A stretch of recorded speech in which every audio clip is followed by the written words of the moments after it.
एक रिपोर्ट के अनुसार भारत में हर साल 64,000 से ज्यादा लोग केवल सांप काटने से मर जाते हैं। चौंक गए ना? ये आंकड़ा चौंकाने वाले जरूर लगता है, लेकिन इस रिपोर्ट में यह दावा पूरे तथ्यों के साथ यानी सबूत के साथ किया गया है।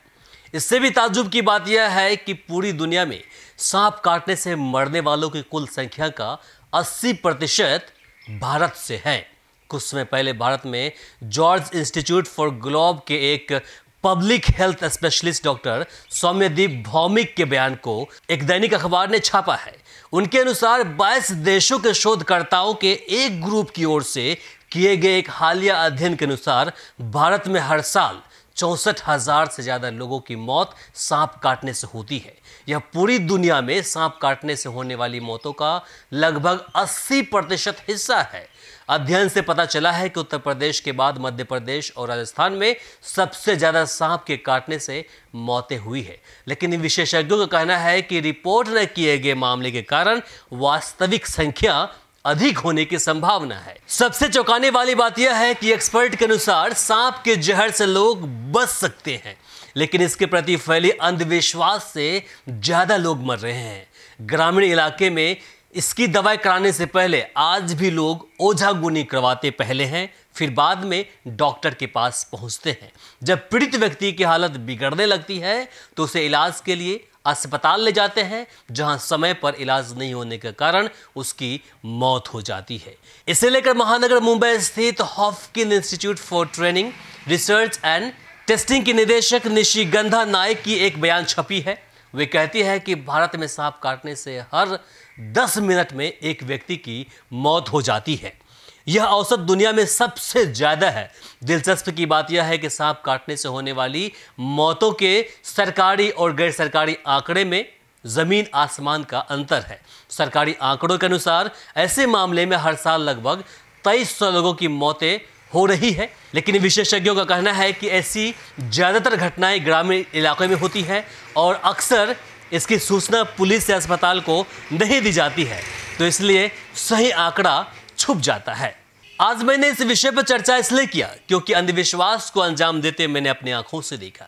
दरअसल शनिवार को मैं रिपोर्टिंग करने जा रहा था, तभी मधेपुरा के कुमारखंड प्रखंड मुख्यालय से एक सूचना मिली कि प्रखंड परिसर में 2 तांत्रिक सांप कटी एक महिला को झाड़ फूंक कर रहे हैं। मुझे भी जानकर हैरानी हुई कि सामने सामुदायिक स्वास्थ्य केंद्र कुमारखंड है, फिर भी सरकारी जगह पर अंधविश्वास फैलाया जा रहा है।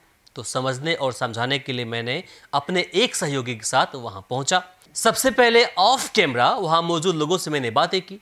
पता चला कि जिस महिला को सांप ने डसा है उसका नाम दुर्गी देवी है। उसे एक सांप ने उस समय डस लिया जब वे खेत में घास काट रही थी।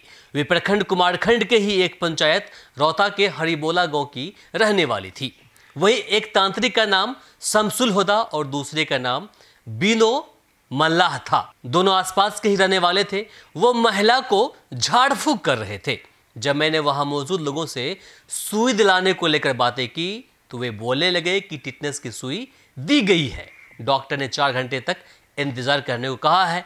तो इस बीच हम लोग तांत्रिक यानी स्थानीय भाषा में उसे ओझा कहते हैं, कुमारखंड मुख्यालय स्थित परिसर में बुला लिया और उससे झाड़ फूंक करवाने लगे। वहीं वहां मौजूद कुछ नौजवानों ने बोला कि हमें ओझा पर विश्वास है, दवाई सुई पर नहीं। हम लोगों ने वहां मौजूद लोगों को बहुत समझाया, लेकिन वे नहीं माने। मुझे लगा कि इस संदेश को आप तक पहुंचाना चाहिए, फिर मैंने न्यूज़ कवरेज करना शुरू कर दिया। इसी दौरान महिला के परिजनों ने मुझे वीडियो बनाने से रोक दिया और मेरे साथ उलझ गए। मुझे हैरत तब हुई जब पढ़े लिखे नौजवान तंत्र मंत्र के प्रति आतुर दिखे। वे चाहते थे कि उन्हें हम डिस्टर्ब न करें। उनमें से एक व्यक्ति कुछ ज्यादा ही एग्रेसिव दिखे, जहां बाद में पता चला कि वे एक टोटो चालक थे जो अपने आप को बड़ा दिखाने के लिए तांत्रिक को वहां बुलाया था। फिर आखिर में मुझे लगा कि प्रखंड विकास पदाधिकारी से सवाल पूछें कि आखिर अंधविश्वास को बढ़ावा देने के उद्देश्य से प्रखंड परिसर में झाड़ फूंक के लिए क्या उसने परमिशन दी है। तो उसने साफ मना कर दिया और फिर आखिर में सभी को वहां से डांट कर भगा दिया गया। इसके बाद उस महिला के साथ क्या हुआ आपको हम बताते हैं। शाम तकरीबन 4 बजे उसे CHC कुमारखंड से मधेपुरा सदर अस्पताल के लिए रेफर कर दिया गया।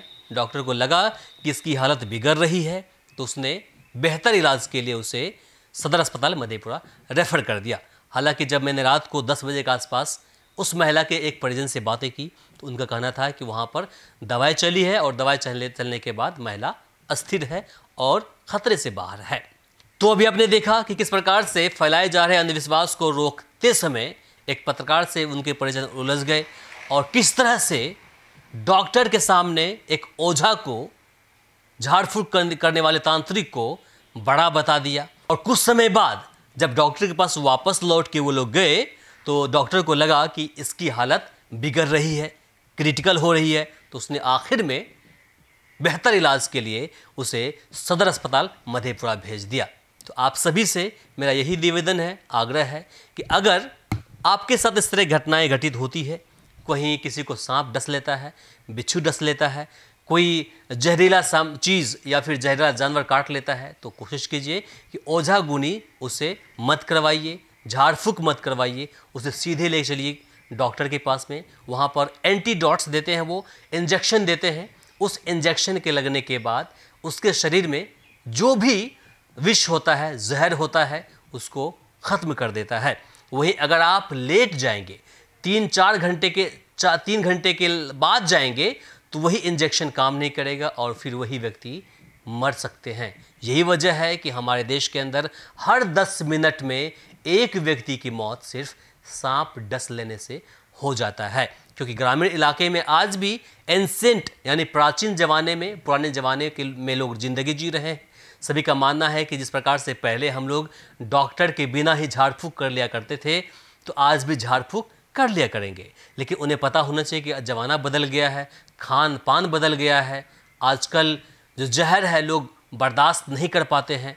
तो इसीलिए आप सभी के साथ अगर इस तरह की कोई बातें होती है या फिर आसपास के लोगों के साथ होती है, तो आप सबसे पहले डॉक्टर से संपर्क करें, तभी जाकर के आप बच पाएंगे और अपने देश को बर्बाद होने से बचा पाएंगे।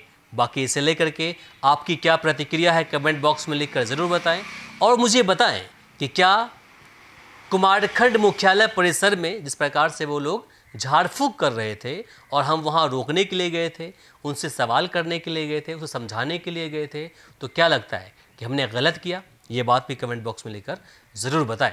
सभी से निवेदन करेंगे कि इस वीडियो को अधिक से अधिक शेयर करें ताकि बाकी लोगों तक जानकारी पहुंच पाए और बाकी लोग इससे अवगत हो पाए। फिलहाल के लिए मुझे इमरान को दीजिए यहीं पर इजाज़त। नमस्कार।